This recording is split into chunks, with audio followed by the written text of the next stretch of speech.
গাজায় ইসরায়েলি বাহিনীর চলমান গণহত্যা এবং নৃশংসতার প্রতিবাদে community for freedom and justice সংগঠনের ব্যানারে বিক্ষোভ সমাবেশ অনুষ্ঠিত হয়েছে। বৃহস্পতিবার বিকেলে রাজধানীর শাহবাগ মোড়ে এই বিক্ষোভ সমাবেশ হয়। বান্ডেল থাকলে প্রতি সেনমানিতে টাকা বাঁচবে।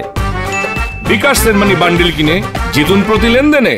গাজায় মানবিক সহায়তার জন্য বিশ্বের বিভিন্ন দেশের মানবাধিকার কর্মীদের সুমুদ ফ্লোটিলায় যাত্রার বাধা প্রদান করে ইসরায়েল। এর প্রতিবাদে আজ শাহবাগে বিভিন্ন রাজনৈতিক দলের নেতাকর্মী, মানবাধিকার কর্মী, সামাজিক ও সাংস্কৃতিক কর্মীদের আয়োজনে বিক্ষোভ সমাবেশ করা হয়।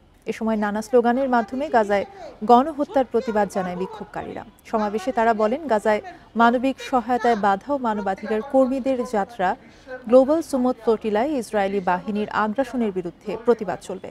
সমাবেশে ফিলিস্তিনের পক্ষে সকল মুসলিম বিশ্বকে এক হওয়ার আহ্বান জানান বক্তারা।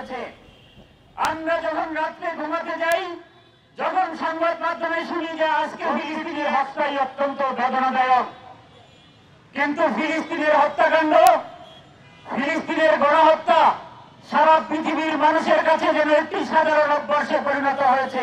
ফিলিস্তিনে নিরস্ত্র